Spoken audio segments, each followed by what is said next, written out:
Welcome in, sports family, and happy August. August 1st, 2026. We are officially in the eighth month of the year. Wow, time is literally flying. We're in the last quarter of 2026. Before you know it, it will be the holidays.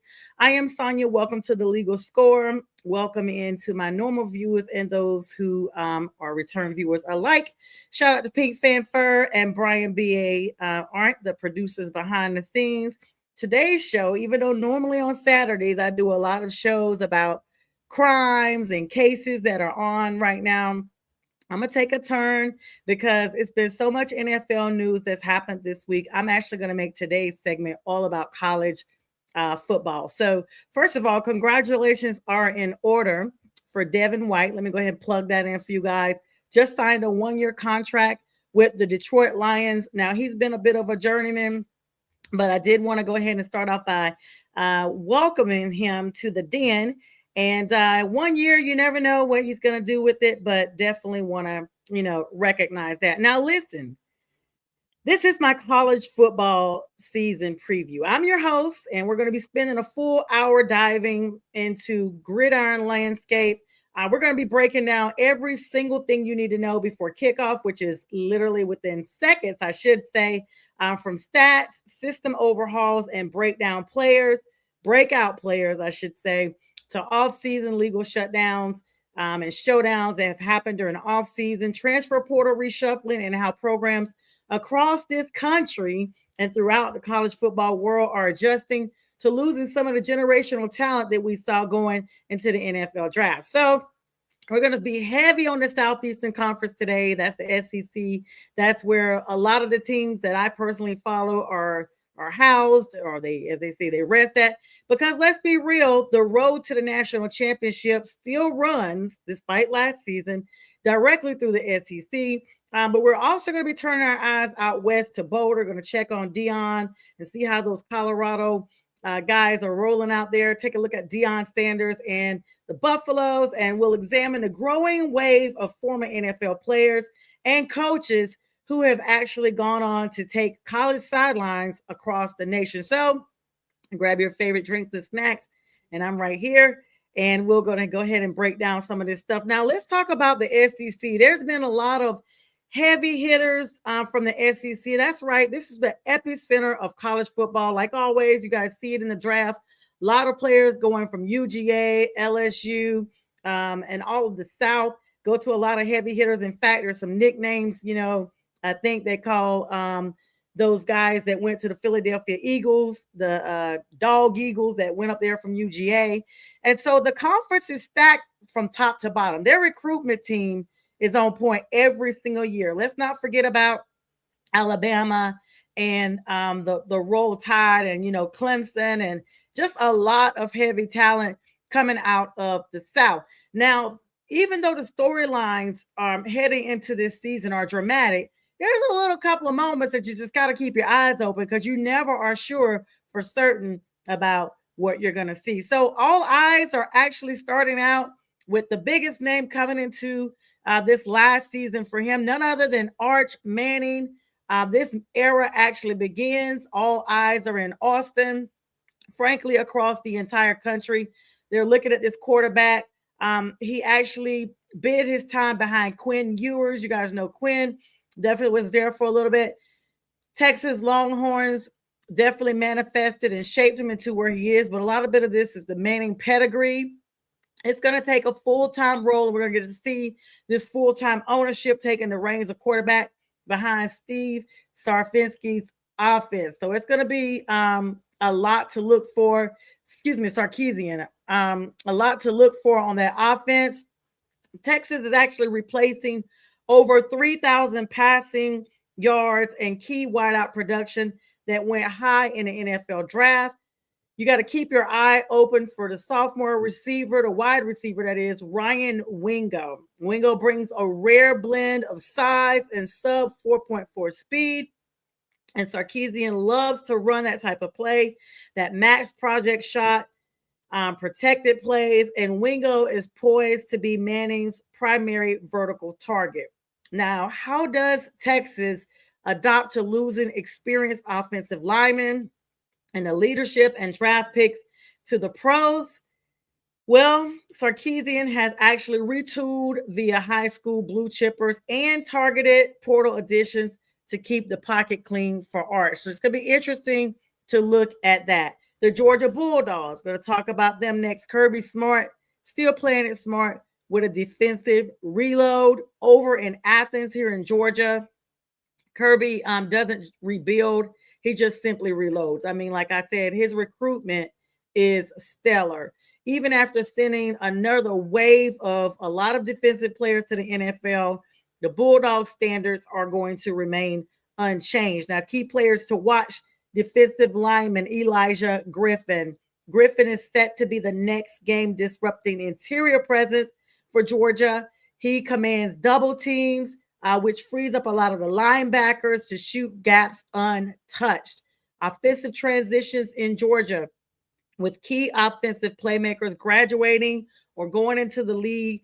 Georgia's offense will lean heavily on the establish the run efficiency while integrating fresh receiving targets in the slot. So, gonna pause there for just a moment because I do need to share this live stream. I totally forgot, guys. I'm so sorry.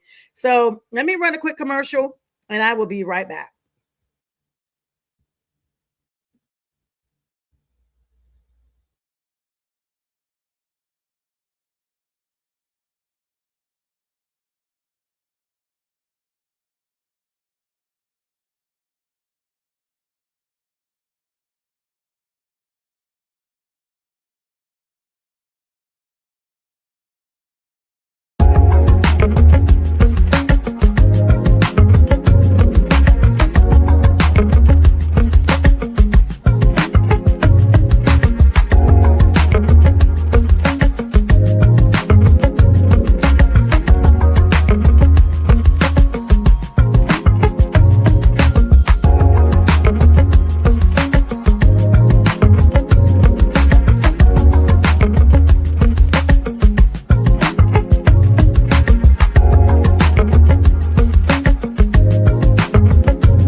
All right, guys, I'm back. Thank you so much for bearing with me. And thank you for all those platforms that are allowing me to share. Sorry about that. Had a little bit of technical difficulties, but I'm back.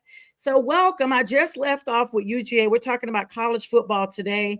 And shout out to all the platforms that are allowing me to share. And welcome to August, and welcome to everyone that is tuning in now.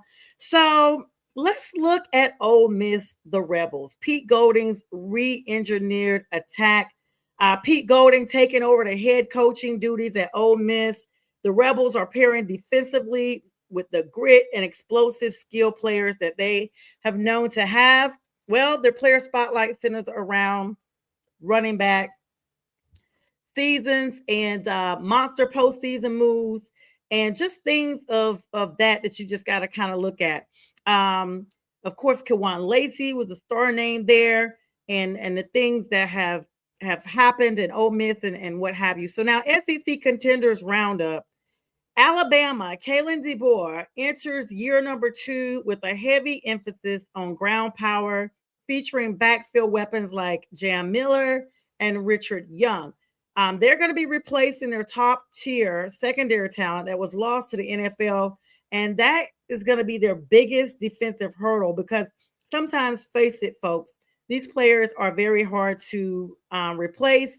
And of course, you wish your players well as they graduate and go on to the league or whatever they're going to do post, college life. But sometimes they're leaving holes that are just simply unable to be filled. So, got to make sure you check in on all of that.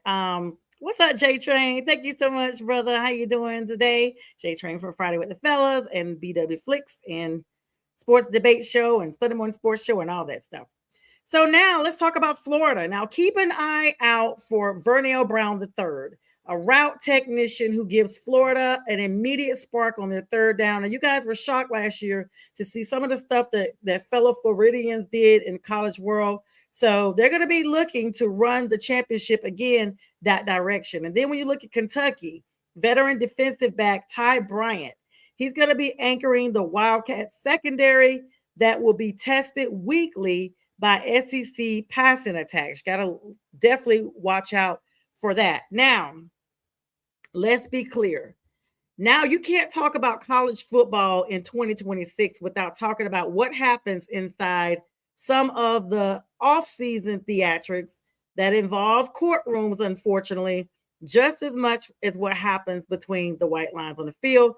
This offseason has been filled with legal precedents that are completely changing how rosters are built. They're now, a end of the 7-year senior. You guys remember during the pandemic, everybody, we used to call it red shirted back in the day. They're not red shirting no more. They're just, getting extra time to basically play. So now it's a 5-5 rule. The NCAA officially has implemented the 5-5 eligibility model. Athletes are now going to have 5 calendar years to complete 5 seasons of competition. Traditional redshirt years, like I just talked to you guys about, and a general waiver extensions have been eliminated. And this is except for strict exceptions like military service or medical leave. But other than that, it won't be any more 30-year-olds playing in their last year in college. Okay. Hello, somebody, as they say, Carson Beck. Now, this is going to be a big impact on rosters because now coaches are forced to play younger guys earlier. Like, you got to go ahead and get that eligibility out there. Exactly. 5 years only makes sense. I mean, we start college, 18? That puts you at the most 23, maybe 22. You should not be past 24. I say at the most 25 playing in college sports. Now, you can no longer hoard a 5th or 6th year senior without consequences. Roster retention and high school development are suddenly going to be the top priorities again over this endless portal churn. Like, you guys know about the transfer portal.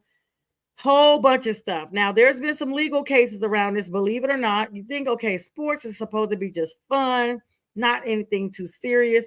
Well, the law actually shapes everything, even the fun stuff, folks. So there's also a revenue on sharing and NIL caps. Now, if you think about it, there was a case, Illy versus Minor versus the NCAA. The USC linebacker, I talked to you guys about that a couple of months ago on this actual segment. Tatiano Illy and Stanford quarterback Charlie Minor actually filed a class action suit challenging a $20.5 million per school NIL revenue sharing cap as illegal price fixing. Players are actually asserting their rights as economic drivers of the sports. They're saying, listen, stay out of our business. Don't worry about how we're getting our money. Just let us be. We are basically adults and you guys are too involved in our futures. So there you have it with that. Now, Tristan Smith also had a case. Clemson wide receiver Tristan Smith successfully secured a court injunction allowing him to actually compete after, and this is critical, the initial eligibility denials. Now, courts are consistently siding with athletes' mobility and playability over the rigid NCAA bylaws. And I guess you'll say, well, why come up with the laws if the courts are just going to overturn them? And I think because a lot of this is new, like 5 years from now, you won't see as many overturns. But right about now, you will, because this is still new, and a lot of courts are just not familiar with the NCAA regulations right now. Then you got gambling rules and restitution. Brendan Sorsby had a case.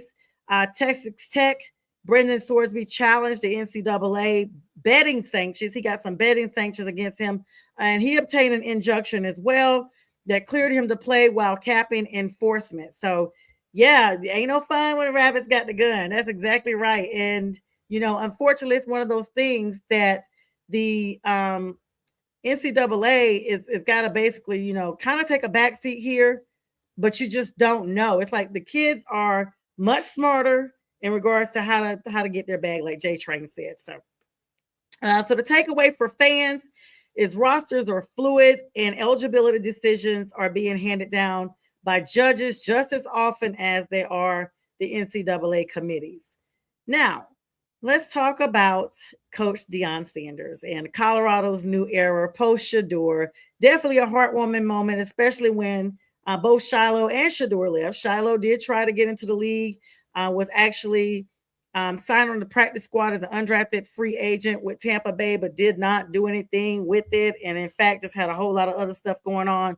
But Shador has relished in the NFL and has actually been named QB1 for Cleveland and broke a record being the only starting quarterback coming off the bench, basically starting to win a game in Browns history. So he's doing big things up there, and it's great to see him smile. In fact, he just invited Coach Prime to see some of his workouts. He said, Prime said last year he didn't get that text because, of course, Shador was not named starting quarterback, and that would be to the drama of Kevin Stefanski, who's since been moved to the Atlanta Falcons. And so now it's a new season, and as I always say, everybody's 0-0, and it's time to get this thing started. But let's think about back to Coach Prime. Now, love him or hate him, Deion Coach Prime is remaining one of the most compelling figures in American sports. You just gotta see that, and it's true.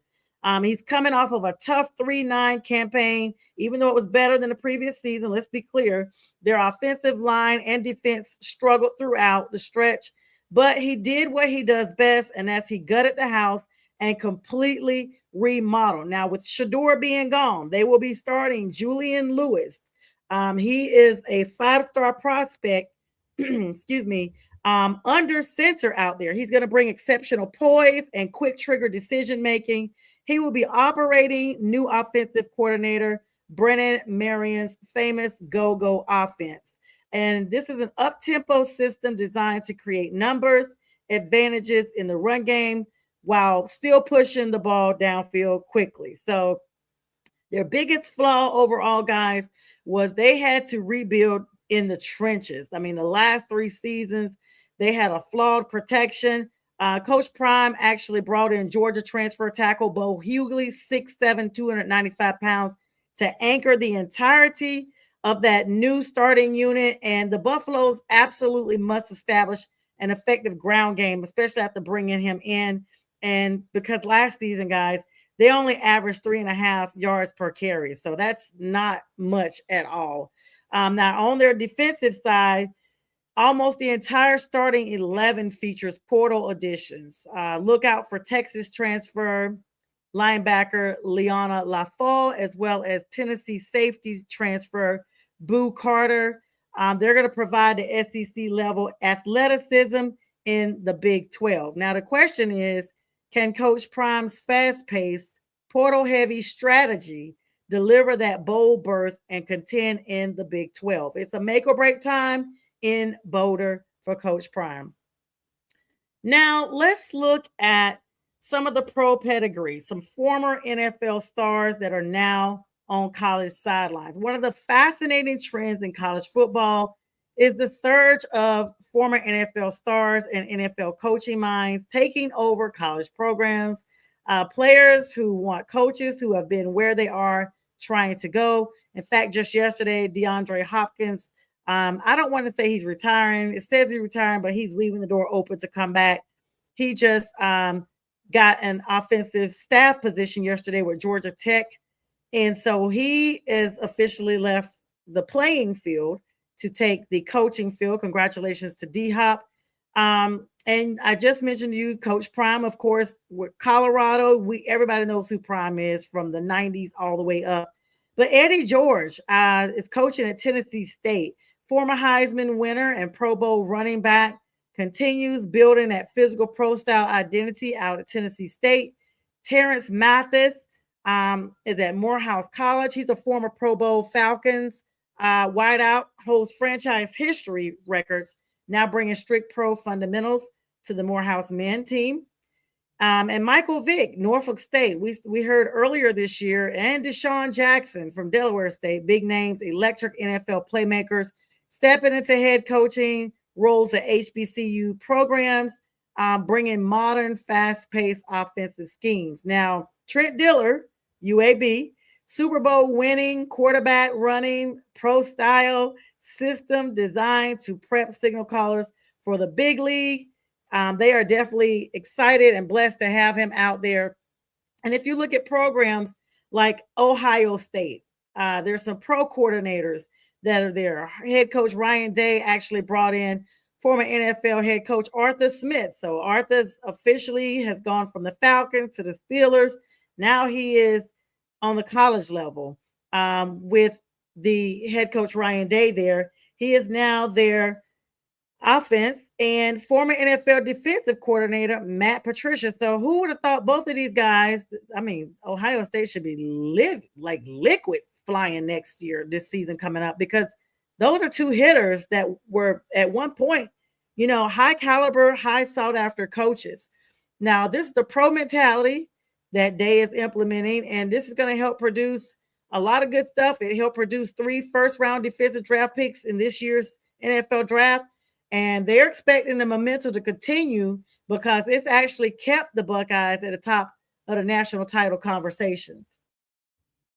Now, if you think about overall the different teams of what you have to go through during the offseason, the conditioning. We've heard of NFL players that are injured in the first few days of practice. It kind of makes you think about another team, none other than Lane Kiffin over in LSU, the Tigers. This is the beginning of his era. He's taken over in Baton Rouge after Brian Kelly's departure, bringing a high-tempo, modern offense vision to Death Valley. Now, Kiffin executed the most aggressive single offensive roster turnover in program history, y'all, bringing in over 40 transfer portal additions. And this was actually ranked the number 1 portal class in the nation. But I guess with 40 people, 40 players, you would say, and this is supposed to immediately reshape the depth chart out in Louisiana. Sam Levitt, the Arizona State transfer, is going to be stepping in as QB1. Now, during his time in Tempe, Levitt led the Sun Devils to an 11-3 record, guys, and a CFP berth in 2024. He threw for over 2,885 yards and 24 touchdowns with just 6 picks while adding over 400 rushing yards. Yes, LSU is absolutely going to shock the world, and I absolutely believe that. He said, you heard it here first. J Train is a New Orleans big LSU fan, rightly so, because he's from out there where they have the best seafood ever. Crescent City. I think you guys call it Crescent City. But anyway, you heard it here first, and he's actually right. They are going to be definitely a huge contender, especially with that many new players coming in. Now, Levitt also had 24 touchdowns, only 6 picks, guys, and 400 rushing yards. This guy is an absolute beast. And you got to think about it. Lane is that dude, right? Love him or hate him. He came in and he shook things up, and that's where we're going to look at it. Now, you got to think about it. Let's look at the little flip side. Unfortunately, Levitt actually had Liz Frank foot surgery, so he's coming off of that off-season surgery, but he's reportedly at full strength heading into this camp. He's a dual threat. He's an improvisationalist. He has skill on third downs, and he makes a lot of hand-picked decisions that Kiffin has across the spread a perfect match. So it's a perfect match. So Kiffin knew what he was doing when he brought him in. Now, behind Levitt sits former 5-star USC transfer Musan Longstreet, and then Elon, North Carolina transfer Landon Clark, and Middle Tennessee State transfer Caden Martin.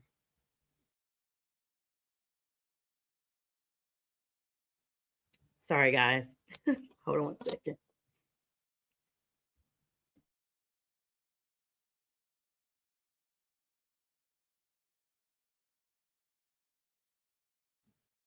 All right. So, excuse me about that, guys. Had a little cough there. That's a lot of quarterbacks in one room.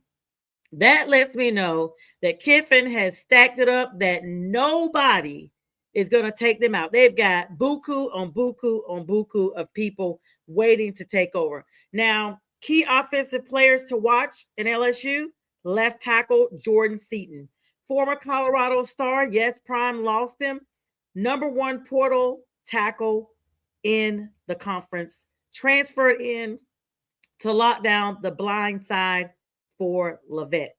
Tight end, Tradez Green, standing at 6'7". Green caught 33 passes for 433 yards and 7 touchdowns last season, and is set to be a premier red zone mismatch in the SEC. Now, don't forget about wide receiver Jace Brown. Kansas State transfer brings explosive deep threat capability after racking up 1535 receiving yards over his past 2 seasons. And then they have a backfield punch, guys. Like J Train said, LSU is about to shock the entire world. They are returning dynamic back Caden Durham. He's going to be paired up with 5-star freshman sensation Harlem Berry to form one of the SEC's highest upside running back dual tandems you have ever heard of. Now, their edge rusher, do not get it twisted. Prince Will Umanimilian, the Ole Miss transfer, 9 sacks last season by himself. He's going to be the anchor, and he's going to have that edge rush lockdown alongside a retooled defensive line. Then linebacker, their core is solid, guys. Senior Whit Weeks returns alongside Ole Miss transfer TJ Daughtery. This is going to be commanding in the middle and a presence that anybody on the other side of the grid line does not want to see. Their secondary is even strong as they've brought in 5-star cornerback DJ Pickett. He's going to lead a young, fast secondary that will be tested by some of the SEC's top passing attacks. So, the main storyline, Lane Kiffin, brand new in his era. Got to look at the chemistry. It's a lot of different pieces, different players that have come in. LSU enters 2026 with elite individual talent. Each of those 40 players, like I told you guys, ranked number 1 in transfers in the portal class. They graded them. This dude snatched up a whole team almost. 40 is a lot. 40 is a whole lot.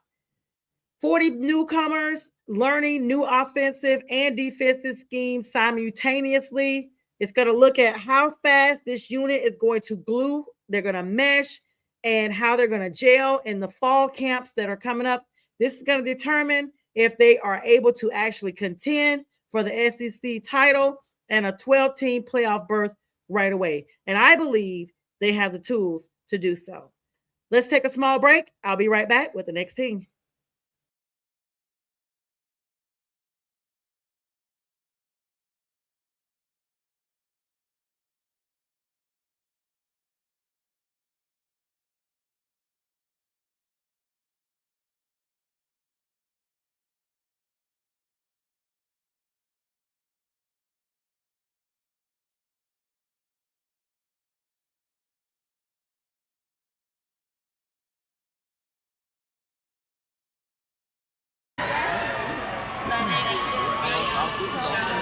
Here we go.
All right, welcome back to the second half of our show, y'all. I'm so sorry. Like the credits or something were renamed, and I was having problems finding them. But anyway, welcome to the second half of the show. Still talking about college football previews.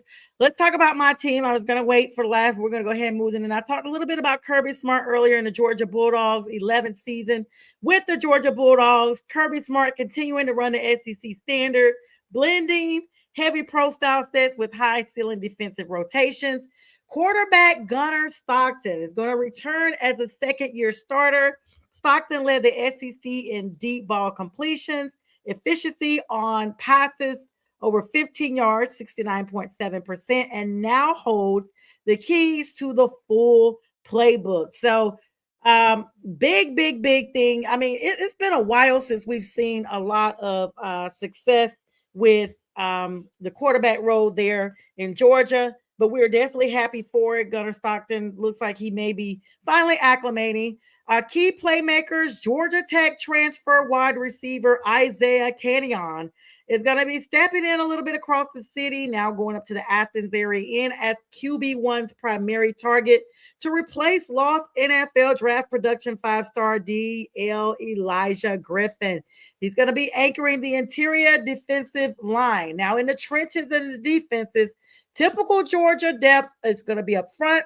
Defense relies heavily on line rotation, and this is going to be to keep these pass rushers fresh in fourth quarters because, we've seen Georgia kind of have to fight back on some of these last possessions, and it gets really eerie, especially when you see a team that for the most part has had a lead and the lead, and then all of a sudden, here we are in the last few minutes. Oh, now we don't have the lead anymore, and they kind of seem to run out of gas. So, got to look at it from that standpoint. After back-to-back SEC title game appearances without a national crown, Kirby's squad is going to be focused on finishing the job this season in an expanded playoff. Now, let's talk about we've already talked about the effect Arch Manning is going to have on everybody because you got to keep an eye on him. He's one of those other elite quarterbacks, as I told you guys a little bit earlier on. The Alabama Crimson Tide coaching and their system is behind Kalen DeBoer. He's entering year number 3, continuing to transition the Tide into an explosive vertical spread offense. Their quarterback, guys, fall quarterback saw a duel between redshirt sophomore Austin Mack and five-star freshman Keelan Russell. So they're still trying to decide who's going to be QB1. Now, key playmakers that have shown themselves during this time, during the fall camps, are running back Jam Miller and Richard Young. They both led a physical backfield designed to keep pressure off the young signal callers. And then if you look about some of their trenches, the Tide front 7 remains stacked, but replacing some of their elite draft bound talent in the secondary is definitely going to be a primary defensive project for the Crimson Tide. The main storyline for them is going to be proving DeBoer can maintain Alabama's championship standard with his handpicked quarterback leading the charge, because you guys know it's been a long time since we've seen the likes of any of these powerhouses, UGA, Alabama, all of those guys. We just did not see them. It was like a different. It was almost like a out of land experience, like out of this world experience. Ole Miss Rebels. Let's not forget about them. Pete Golding elevated to head coach following Lane Kiffin's departure to LSU. So Lane really didn't move that far away. I mean, these areas are geographically close. But Golden is going to retain the up-tempo offensive framework that was already in place by Kiffin. And why would you not? He's clearly a success. While installing a more aggressive defensive structure, their quarterback, Trinidad Chambliss. You guys keep an eye and an ear out for that name because it's going to mean something even as the years progress. I know he's going to go into the league one of these days really soon. But anyway, he's returning for another season after leading the Rebels on an explosive college football playoff run. Just an amazing young man. Key playmakers for Ole Miss, the Rebels, of course, star running back Kewan Lacey anchors the ground game alongside that retooled wide receiver corps. And then the trenches and the defense. Golding's defense returns key linebackers, utilizing aggressive front blitz packages to disrupt standard drop back passing. So they are doing what they need to do best and making sure everybody knows we are coming. Y'all know that's like my favorite saying, we coming. The main headline for them is maintaining their playoff caliber performance in Oxford during the post Kiffin era and transition, especially with Trinidad Chambliss leading the pack. The Texas A&M Aggies. Now, we already went out there a little bit earlier, told you about Sarkisian. Now, let's look at Coach Mike Echo. Brings a defensive first mentality paired with balanced pro-style offensive scheme. Their quarterback, Marcel Reed, returns as a dual threat engine of the offense, generating high expectations after strong performances in big-time SEC contests. Key playmakers are their physical backfield unit. Those guys were dominant, and they actually upgraded their secondary feature heavily in some of Echo's game plans. Now, his specialty, one of the deepest defensive line rotations in the country, is built to shut down opposing ground attacks. So they are heavily weaponed on the grounds. Now, the big thing for them is going to be converting their roster talent into a legitimate SEC West run and return trip to the college football playoff. Let's look at the Oklahoma Sooners. Brent Venables continues leading the Sooners, taking back full defensive play calling duties to restore elite standards in Norman. John Mateer, their quarterback, is leading the offense, giving Oklahoma a tough dual threat leader behind center. And there is a high ceiling portal, guys, with wideouts out in Oklahoma right now. This is like a refurbished tight end room with more vertical depth. Like it's just going to be an improved vertical depth for the Sooners, I guess sooner than later, right?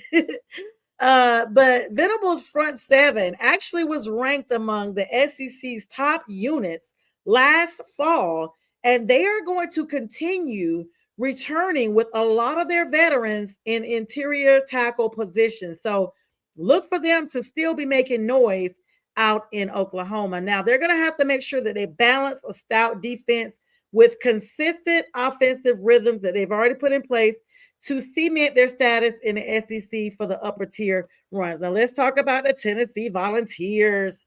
John Hupy's fast-paced, space, and pace offense continues to stress SEC secondaries. Yes, I said it. Fall competition between top-tier young arms George McIntyre and Faison Brandon. They are trying to see who's going to be their QB1. This is alongside the transfer depth, so they're still sorting it out. But their key playmakers, electric perimeter wideout, step into the starting positions to maintain Hupel's signature vertical passing attack. And if I'm mispronouncing Josh's last name, I'll just call him Josh to make sure. So my apologies. But their defensive line coach, Rodney Garner, brings back a deep rotational unit up front to pressure the pocket pass, and that's really good for Tennessee.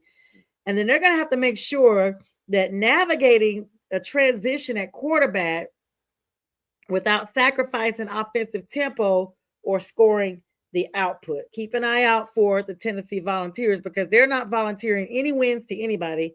They're just trying to stay consistent. Let me make sure I got the comments over here. Okay. All right.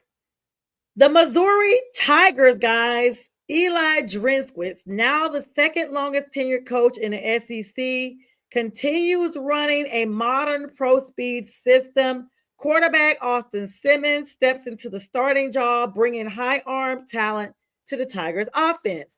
Now, the key playmakers for Missouri, guys, is reliable slot receivers, backfield committees that are keeping Missouri balanced on the early downs. You guys probably saw that like last season. You would be like, wait a minute.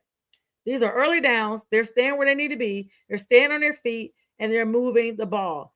But a disciplined, heavy defensive line that prioritizes gap control and forces long third down conversions is going to be where they need to continue to strengthen. They were good like that last season. They need to move on and continue to build on that and keep that momentum going.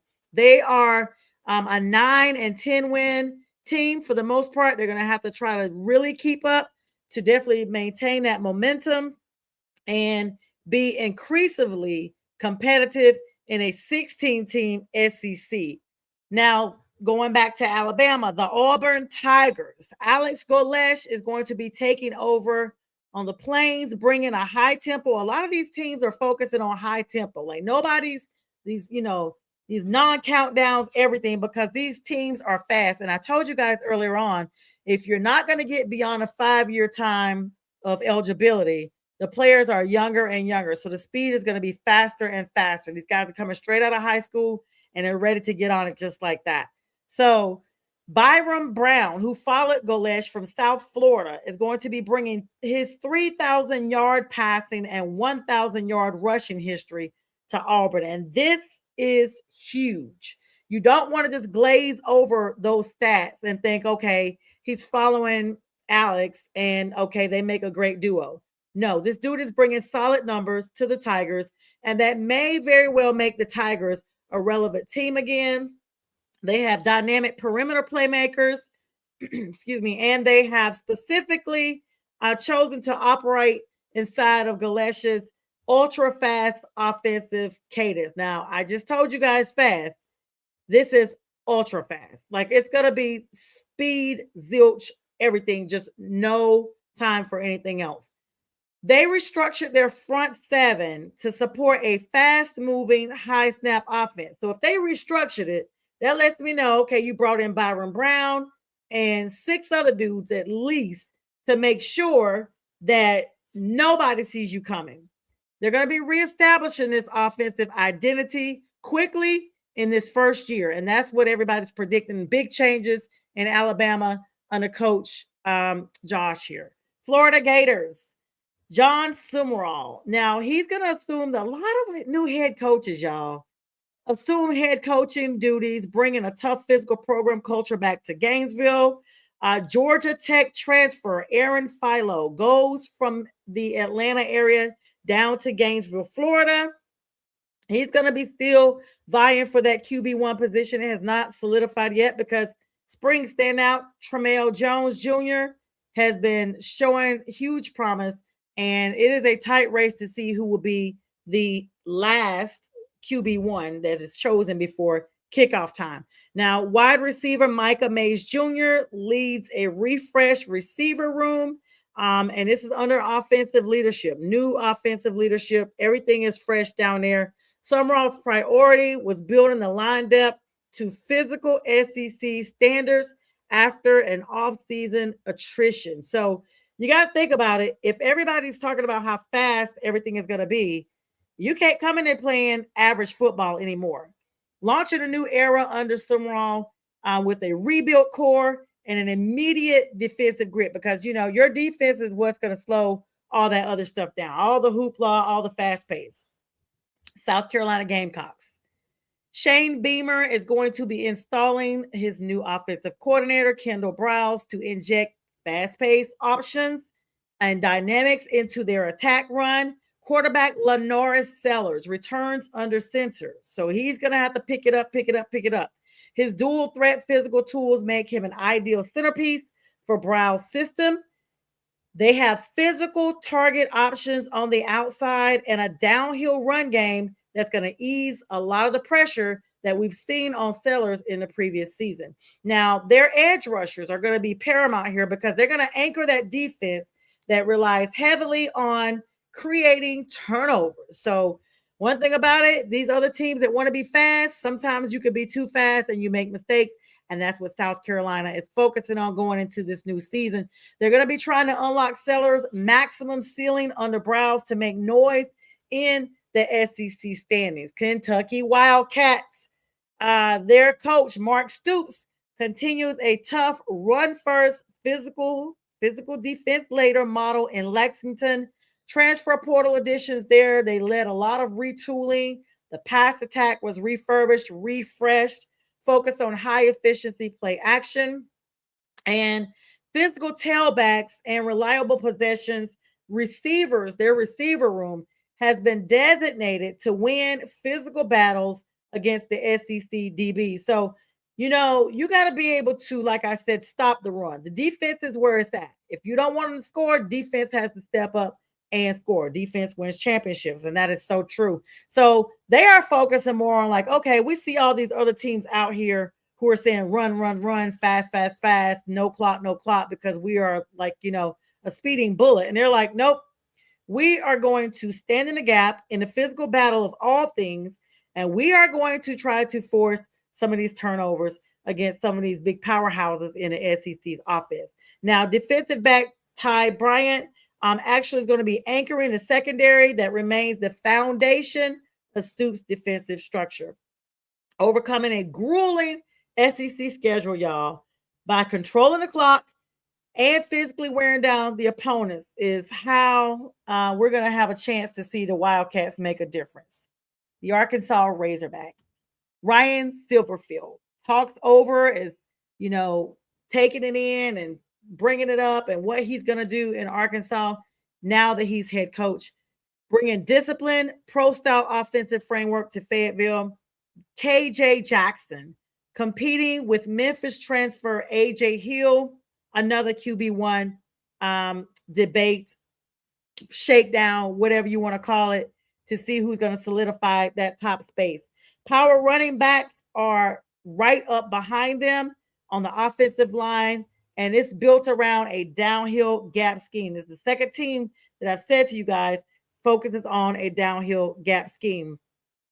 Defensive front is going to be focusing on plunging interior run lanes to force long passing down. So again, another team that's like, okay, we see everybody offensively. Let's ramp up our defense, because everybody else, except for Kentucky that I just spoke to you guys about, is focusing on no tempo, no huddle, just everything. But if you force a long pass down, you have a higher probability of an interception. So they are focusing on their defensive front.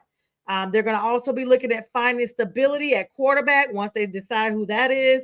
And they're going to look for Silverfield to actually come out as a conference caller. We're going to definitely make sure that comes about. The Mississippi State Bulldogs. Jeff Levy's wide split, high velocity spread offense enters its second phase. Kamario Taylor is leading right now as their quarterback. He's the breakout candidate down there for the offense. He's been bringing a lot of high mobility, a lot of physicality, and a lot of vertical arm strength. So he's projected to be named their QB1 any day now. Deep perimeter threats are another thing that they have. Quick cut slot receivers designated to stretch secondaries horizontally. And another team focusing on defense, an aggressive blitz-heavy defense designated to force quick decisions from opposing quarterbacks. So if you're doing fast tempo already and you're not even having a chance to lock eyes in with your receiver, high probability of interception again. And if you got a blitz-heavy defense, get ready to cough up the ball multiple times.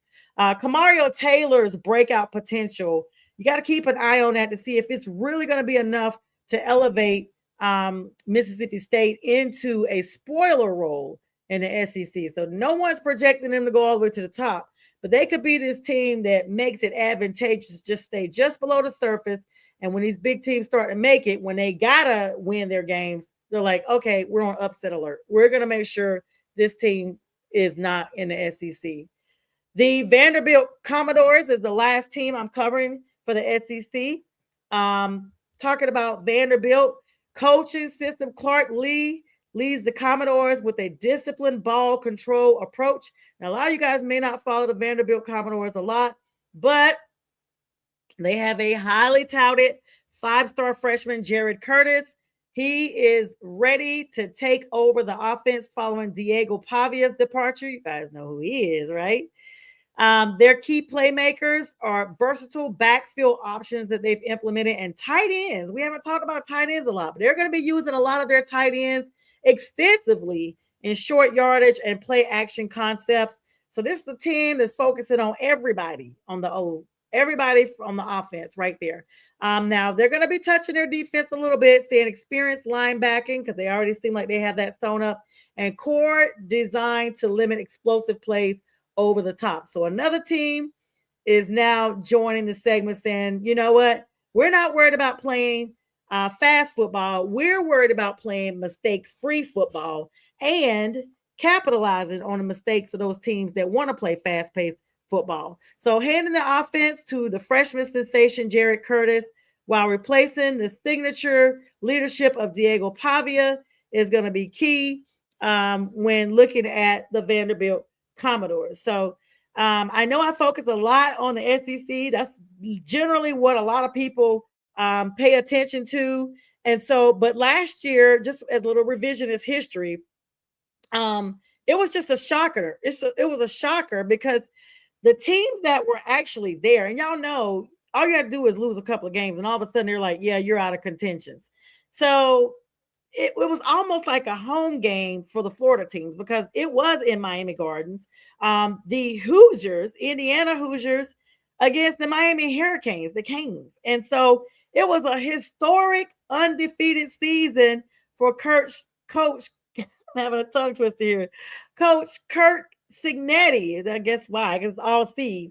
But anyway, he led the Hoosiers, guys, to a perfect 16-0 record. Every time I hear that, I have like a flashback of my Panthers. I'm so sorry, but I just can't. I remember our season. I just cannot ever undo that. But anyway, he secured the first national championship in their program history. So don't think they're going to go away. How about that? Their quarterback, Fernando Mendoza, managed the game efficiently. Of course, Fernando is now no longer their QB. They had a lot of big plays, 12-team playoff bracket recap, basically lower seeded. This is the thing. The first round highlights were lower seeded Miami and Ole Miss made deep runs out of the opening round with Miami upsetting higher seeds on their road. It was just literally a Cinderella moment because if you think about it, Indiana was top ranked, right? But even in all the brackets and everything, nobody had them winning at all. They were so fixated on the SEC and the fact that a team that won had to come out of the SEC that it was crazy to think of anybody else having anything to basically bring to the table, like other than their appetite.